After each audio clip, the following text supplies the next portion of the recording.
Miscellaneous learning. उम्मीद है कि आप लोग बहुत ही अच्छे होंगे और हमारे वीडियो का इंतज़ार कर रहे होंगे। तो जैसा कि आपके स्क्रीन पे ये दिख रहा होगा, जो हमारा चैनल का नाम है मिसलेनियस लर्निंग है, ठीक है। इसमें जो हम लोग आज केमिस्ट्री जी सेमेस्टर 3 के लिए लेकर आए, जिनका केमिस्ट्री जी हो जाएगा सेमेस्टर 3 में, उनके लिए लेकर आए प्रीवियस ईयर सॉल्व करके 2019 का।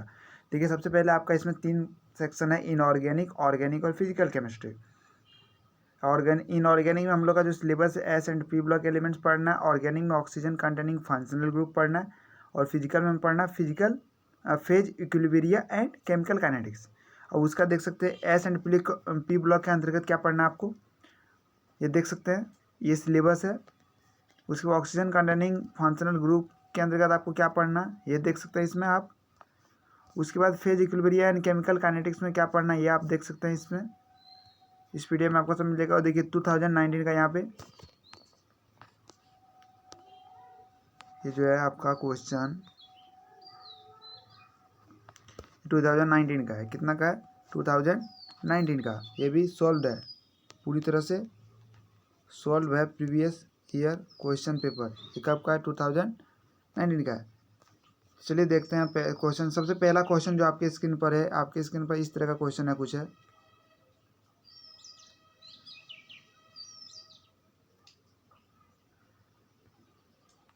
सबसे पहला क्वेश्चन है, what are 4 quantum numbers and discuss physical significance of each. तो सबसे पहला आपका 4 क्वांटम नंबर कौन कौन सा है? Principal quantum number, angular quantum number, magnetic quantum number और स्पिन क्वांटम नंबर। तो उसका फिजिकल सिग्निफिकेंस आपका लिखना है। तो प्रिंसिपल क्वांटम नंबर्स को सबसे पहले लिखेंगे, it is denoted by N. दूसरा, N can be any positive integer. तीसरा, N equals to 1 designates the first principal shell. और डी जो बोलेंगे, first principal shell it is called ground state हो या लोअर एनर्जी स्टेट भी बोला जाता है। और n equals to 1 2 3 dot dot dot कुछ भी हो सकता है। दूसरा जो हमारा क्वांटम नंबर है वो है एंगुलर मोमेंटम क्वांटम नंबर। इसको एल से डिनोट करते हैं। Is the number of angular nodes is equal to the value of the angular momentum quantum number.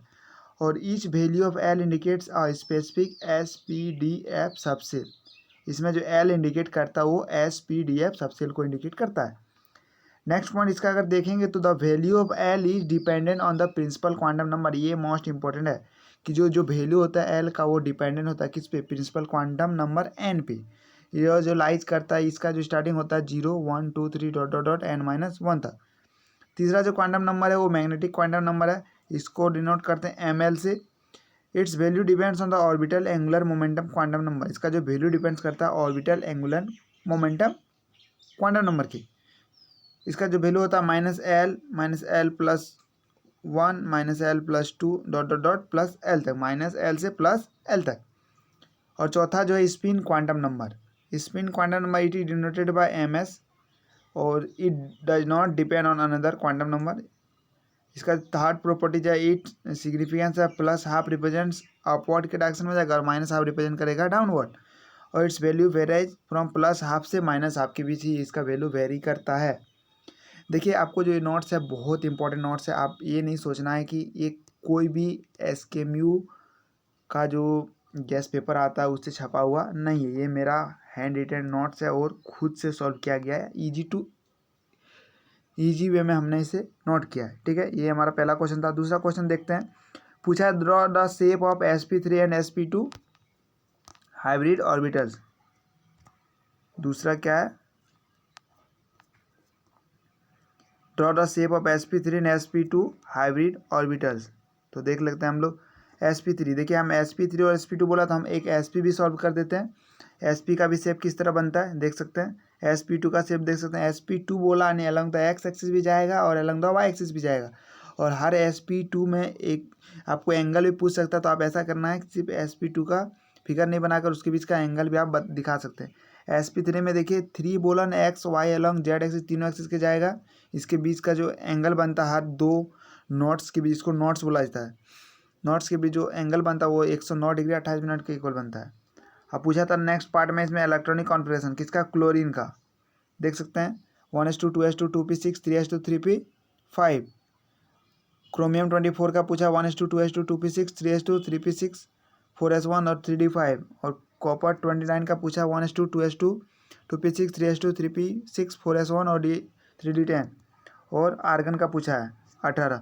तो इसको सॉल्व करने के लिए आपको जो है होन्स रूल पता होना चाहिए। क्या पता होना चाहिए? होन्स रूल। उसमें क्या होता है, कैसे फीलिंग होता है ऑर्बिटल का इसके द्वारा इलेक्ट्रॉनिक का। उसके बाद बोला what is the main postulates of VSEPR theory, और व्हाट इज, सबसे पहले पोस्टुलेट बोलता है तो देखिए main postulate the shape of the molecule depends upon the number of valence shell electron pair around the centre. बोलता है जो सेंट्रल एटम है उसके बीच जो शेप है मॉलिक्यूल का वो डिपेंड करेगा number of valence shell electron पर, पेयर पे। दूसरा है pair of electron in the valence shell repel one another since their electron clouds are negative. देखिए बोलता है कि अगर उनका इलेक्ट्रॉन क्लाउड नेगेटिवली चार्ज है तो पेयर ऑफ इलेक्ट्रॉन वो क्या करेगा, वैलेंस सेल में रिपेल करेगा एक दूसरे को, ठीक है। तीसरा है these pair of electrons tend to occupy such positions in space that minimise repulsion. Like बोलता है कि जो इलेक्ट्रॉन है नेगेटिवली चार्ज है वो ऑक्यूपाई करता है कभी कभी ऐसा पोजीशन स्पेस में जो मिनिमाइज रिपल्सन को कम कर दे। चौथा इसका जो है पोस्टुलेट्स वो है lone pair of electron are bigger in size than the single bond counterparts. बोलता है कि लॉन पेयर जो इलेक्ट्रॉन का होता है बिगर होता है किसकी तुलना में, देन द सिंगल बॉन्ड की तुलना में।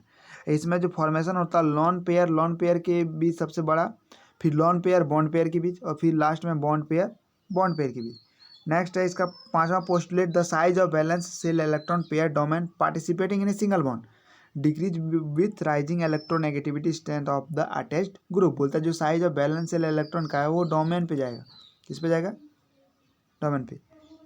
इसका लिमिटेशंस में अगर हम लोग देखना चाहें the structure of transition metal compounds and ions can not be explained bye VSEPR theory. बोलता है इसका स्ट्रक्चर जो ट्रांजिशन मेटल कंपाउंड्स का वो एक्सप्लेन नहीं कर पाया वेस्पर थ्योरी, ये लिमिटेशन है। दूसरा लिमिटेशन से the isoelectronic species are not explain by VSEPR, isoelectronic species भी एक्सप्लेन नहीं कर पाया। तीसरा पोस्टुलेट से the VSEPR hypothesis does not account for the effect of orbital interaction on the molecule structure.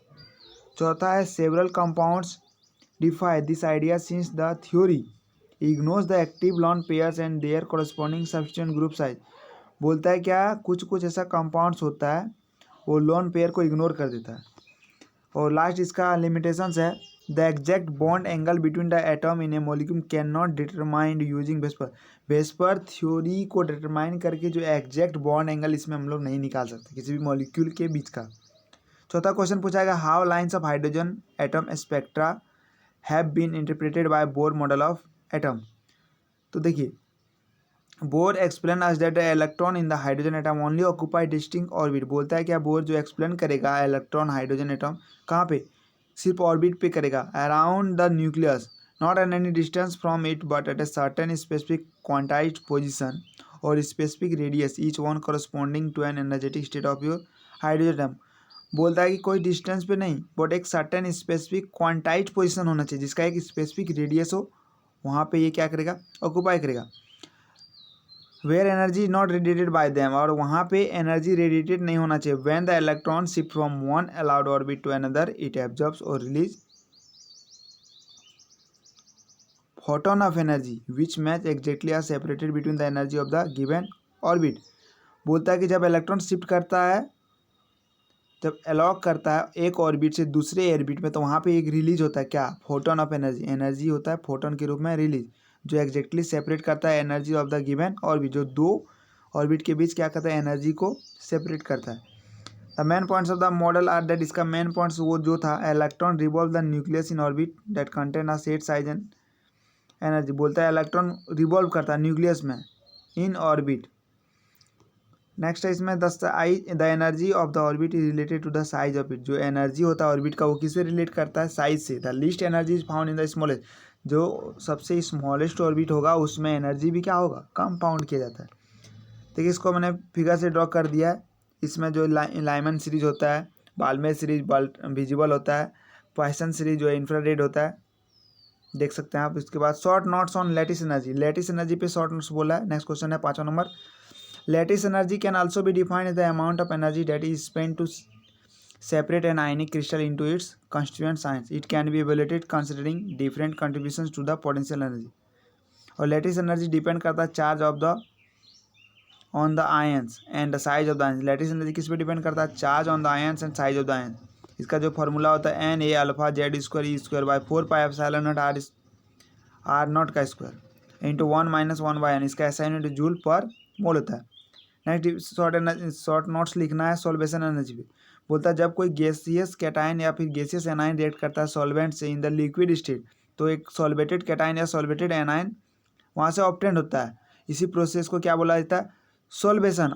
और इसमें जो एनर्जी निकलता है उसको क्या बोला जाता है? Solvation energy. नेक्स्ट है हाइब्रिडाइजेशन। बोलता है कि जब दो एटॉमिक ऑर्बिटल कंबाइन करता है किसी भी हाइब्रिड में in a molecule, the energy of the orbital in individual atoms redistributed to give orbitals of equivalent energy, this is known the hybridisation. क्या बोलता है? जब दो एटॉमिक ऑर्बिटल किसी भी कंबाइन करते हैं तो हाइब्रिड में तो एक मॉलिक्यूल का फॉर्मेशन होता है, ठीक है। अब वहाँ से जो एनर्जी निकलता है ऑर्बिटल्स में वो क्या होता है?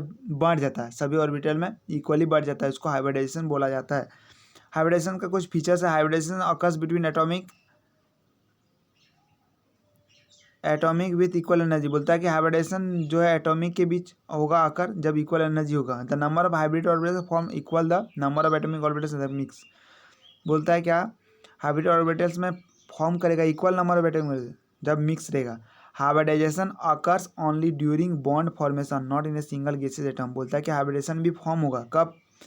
जब बॉन्ड फॉर्मेशन होगा। सिंगल गैसियस एटम में बॉन्ड फॉर्मेशन के लिए दो एटम चाहिए, ना कि एक एटम। नेक्स्ट शॉर्ट नोट्स बोला है कोवैलेंट बॉन्ड पे। A covalent bond is a chemical bond form by the sharing of electron pairs between the two और more atoms in A compound. बोलता है क्या? जब दो या दो से अधिक के बीच क्या होता है? केमिकल बॉन्ड बनता है तो इलेक्ट्रॉन पेयर शेयरिंग होता है, तो उसी को बोलते हैं कोवैलेंट बॉन्ड। इसका कैरेक्टरिस्टिक्स देख लेते हैं। They are only linked through by bond, ये सब दोनों बॉन्ड के द्वारा लिंक्ड रहता है। They are chemical bonds that exist between atoms that are extremely powerful. और तीसरा, एक covalent bond typically contents about 80 kilo calories per mole of energy. छठा नंबर क्वेश्चन में explain geometrical isomerism with suitable example. ठीक है, सबसे पहले दो या दो से जब कोई भी केमिकल कंपाउंड्स का सेम मॉलिक्यूलर फार्मूला होगा बट डिफरेंट ज्योमेट्रिकल अरेंजमेंट होगा, उसको हम लोग ज्योमेट्रिकल आइसोमर्स बोलते हैं, ठीक है। और उसका जो फेनोमेना वो क्या कहलाता है? Geometrical isomerism. Geometrical isomerism have the same structural formula but different special arrangement of atoms. बोलता है कि सेम स्ट्रक्चरल फार्मूला होगा लेकिन अरेंजमेंट एटम्स का अलग अलग होगा। उसमें बोला जाता है geometrical isomerism results from restrictions in rotations about double bond in case of unsaturated compounds and about single bond. बोलता है क्या? ज्योमेट्रिकल आइसोमेर्स में जो बोलता है रिजल्ट जो रिस्ट्रिक्शन है किस पे? रोटेशन पे। डबल बॉन्ड का रोटेशन और सिंगल बॉन्ड का रोटेशन पे क्या है? रिस्ट्रिक्शन है। इसका अकरेंस देख लेते हैं। ज्योमेट्रिकल आइसोमेरिज्म एल्किन्स में और ज्योमेट्रिकल आइसोमेरिज्म साइक्लिक कंपाउंड में। एल्किन में देख लेते हैं। In case of alkene the carbon atom in carbon double bonds are sp2 hybrid. बोलता है कि जैसे एल्किन का केस आएगा उसमें हाइब्रिडाइज जो हम लोग को मिलेगा वो मिलेगा डबल बॉन्ड के साथ प्लस sp2 के हाइब्रिडाइजेशन के साथ। The carbon double bond consist of A sigma bond and pi bond. जो कार्बन कंसिस्ट करेगा वो सिग्मा बॉन्ड और पाई बॉन्ड के साथ करेगा। उसके बाद बोलता है कि सिग्मा बॉन्ड का जो फॉर्मेशन होगा ओवरलैप कर जाएगा किस पे? sp2 हाइब्रिड ऑर्बिटल से। Why pi bond is form by overlap of p orbitals. The presence of pi bond allows molecules to fix in one position. बोलता है कि जो पाई बॉन्ड होगा अलाउज करेगा मॉलिक्यूल को एक पोजीशन पे तुम फिक्स रहो। द कार्बन एटम और carbon double bond and 4 atom attach to the lie in the one plane and their position in space are fixed. Space में रहेगा उसका पोजीशन भी फिक्स रहेगा। Therefore rotation about carbon double bond is not possible because it could break the pi bond. बोलता है carbon के भी double bond उसमें पॉसिबल नहीं होगा क्योंकि वो पाई बॉन्ड ब्रेक कर देता है। This restriction of rotation about the carbon bond is responsible for the geometrical isomerism in alkene. Alkene के केस में आप लोग देख सकते हैं यहाँ पे एक सिस बनेगा एक ट्रांस बनेगा।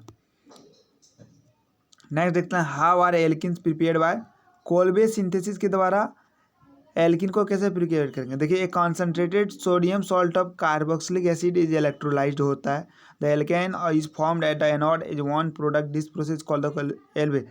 देखिए सबसे पहली बात तो कोल्बे सिंथेसिस से एल्केन बन नहीं सकता, लेकिन क्या बन सकता है? एल्केन। एल्किन नहीं बनेगा, डायरेक्ट क्या बनेगा? Alkene.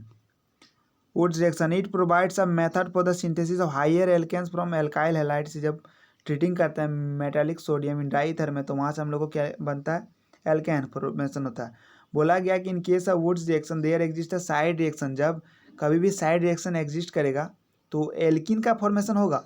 In case the alkyl halide turns out the bulky. जब एल्काइल हैलाइड वहाँ से क्या फॉर्मेशन होगा? बल्की केस में होगा, बहुत तीव्र नेचर होगा, तो specially at the halogen and there is a greater amount of alkene form, तो वहाँ से हम लोग को greater amount of alkene formed होगा।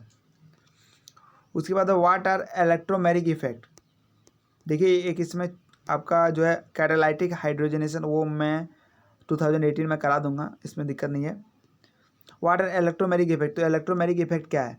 The electromeric effect can be defined as the temporary effect. क्या है? एक टेम्प्रोरी इफेक्ट है जो प्रोड्यूस होता है किसी भी रिएजेंट अटैक करने पे। जब कोई मल्टीपल बॉन्ड कंपाउंड होता है वहाँ पे अगर कोई अटैक करेगा रिएजेंट, तो वहाँ से क्या होगा, जो complete shift of pi electron का क्या हो जाएगा, शिफ्टिंग हो जाएगा। इसी प्रोसेस को क्या बोला जाता है? Electromeric effect. What do you mean by carbocation? Carbocation का मतलब क्या है? एक carbocation is an ion with a positive charge atom. अगर पूछ दे कार्बनायन मतलब कार्बन का एनायन, तो एक carbo anion is an atom with negatively charge carbon atom. इसमें बोला क्या? कार्बोकैटायन, तो इसमें बोलेंगे पॉजिटिवली चार्ज कार्बन एटम। और carbocations are of 10 the target of nucleophile of 10। बोलता है कार्बोकैटायन हमेशा टारगेट करता है न्यूक्लियोफाइल को, लाइक हाइड्रोक्साइड आयंस और हेलोजन आयंस पे। कहाँ पे? हाइड्रोक्साइड आयन, यहाँ पे हेलोजन आयंस पे। उसके बाद नेक्स्ट है व्हाट इज रेजोनेंस। तो रेजोनेंस कुछ नहीं, एक मेथड है जो डिस्क्राइब करता है कि जो डिलोकलाइज्ड इलेक्ट्रॉन है कोई भी मॉलिक्यूल में है, bonding can not be explicitly express single Lewis structure. एक स्ट्रक्चर पे नहीं होगा। रेजोनेंस का मतलब ही हो गया एक से ज़्यादा इफेक्ट असर। ठीक है, तो यहाँ पे देखिए O3 का हमने रेजोनेंस बनाया एग्जाम्पल देकर। उसके बाद what are alkynes, give addition reaction of alkynes with bromine and alkaline KMnO4। Alkynes are hydrocarbons which contain carbon carbon triple bonds. Their general formula is CnH2n-2 for molecules with one triple bond. The reaction between a carbon-carbon double bond and bromine can be used as a test for the presence of alkene in an unknown sample. तो ये कैसे बनेगा आप इसको देख सकते हैं। सबसे पहले कार्बन कार्बन डबल बॉन्ड को ब्रोमीन के साथ, रेडिस ब्रोमीन के साथ, तो ये बन जाएगा विसिनल डाइब्रोमाइड, कलरलेस बन जाएगा। उसके बाद स्ट्रक्चर देखिए, इसमें KMnO4 और 2H2O के साथ एक प्रोडक्ट बनाएगा, प्लस MnO2 प्लस K2MnO4 एक दूसरा प्रोडक्ट बनाएगा। वहाँ से प्रोसेस करने के बाद ये नेक्स्ट प्रोसेस होगा, तो इस तरह का कुछ फॉर्मेशन होगा, देख सकते हैं। अब पूछा गया write short notes on Saytzeff rule. Saytzeff rule पे Saytzeff rule stated in any dehydrohalogenation. बोलता है क्या? कोई भी डीहाइड्रोहेलोजेशन रिएक्शन में the elimination can occur in 2 different process. देखिए बोलता है क्या? जब कोई भी हाइड्रोहेलोजनेशन रिएक्शन में एलिमिनेशन करेंगे तो 2 प्रोसेस होगा। एक एल्किन प्रोडक्ट होगा greater number of alkyl group link, और एक होगा डबली बॉन्डेड कार्बन एटम। एक मेजर बनेगा, दूसरा माइनर बनेगा। तो यही हमारा है सेटजेव रूल कि प्रोडक्ट तो किसी से रिएक्ट करके 2 प्रोडक्ट हमेशा ही बनता है, लेकिन जो हम लोग को ज़्यादा मात्रा में मिलता है उसको मेजर प्रोडक्ट बोलते हैं, और जो कम मिलता है माइनर, उसको नेगलेक्ट करके हम लोग नहीं दिखाते। उसका बर्च रिडक्शन। बर्च रिडक्शन एक ऑर्गेनिक रेडॉक्स रिएक्शन है जिसका यूज किया जाता है कन्वर्ट एरोमेटिक कंपाउंड को डाइन्स में कन्वर्ट किया जाता है। The reaction is carried out by sodium और potassium metal dissolve in liquid ammonia in the presence of alcohol. बोलता है कि ये रिएक्शन तभी कैरी कर पाएगा जब सोडियम या पोटेशियम मेटल को हम लोग घुला देंगे, किसमें? लिक्विड अमोनिया में, इन the presence of alcohol. Alcohol के प्रेजेंस में जब हम लोग सोडियम या पोटेशियम मेटल को घुला देंगे लिक्विड अमोनिया में, तभी रिएक्शन प्रोसेस हो पाएगा, जो है बिर्च रिडक्शन के नाम से जाना जाता है। तो गाइस ये था हमारा 2019 का फुल्ली सॉल्व्ड जी पेपर केमिस्ट्री का। तो वीडियो कैसी लगी कमेंट सेक्शन में हमें ज़रूर बताइएगा। तो मैं आपको मैथ की 2018 का कोर 5, फिर 2018 का कोर 6, इस तरह मैं फुली सॉल्व लाऊंगा। थोड़ा वक्त लगेगा, कोई दिक्कत नहीं है, आप हमारे चैनल पे बने रहिए। और जिनका भी केमिस्ट्री जी है वो खुद से इसको नोट कर लेंगे, क्योंकि मैंने इसे बहुत अच्छी तरीके से समझाया। देखिए आपको हल्का गैस पेपर भी मिल जाएगा मार्केट में, लेकिन आप जब लिखने का ढंग उनका लैंग्वेज और मेरी लैंग्वेज में बहुत जल्द है, आपको जल्दी से मेरा लैंग्वेज आपको याद हो जाएगा। आपको याद भी नहीं करना, ना रटना, बस आपको समझना है। आप एग्जाम में जाकर लिख सकते हैं। और आपको बता सकता हूँ कि मेरे ही जी पेपर 2000 जी फिजिक्स में जो बच्चे पढ़कर वो नंबर लाए 41, ठीक है, तो 60 में 50 ला रहे हैं, 51 ला रहे हैं, ऐसा कुछ नहीं, दिक्कत नहीं है। आपको मैं दिखाऊंगा कि हमारे नोट से पढ़कर बच्चे खुद ला रहे हैं 60 में 51 50, कॉलेज से ऐसा दिया नहीं जाता है। तो गाइस वीडियो कैसे लगी कमेंट सेक्शन में ज़रूर बताइएगा। तब मैं आपको अगर वीडियो पे ज़्यादा आपने प्यार दिखाया तो मैं 2018 का भी फुल्ली सॉल्व लेकर आऊँगा जी केमिस्ट्री सेमेस्टर 3 का।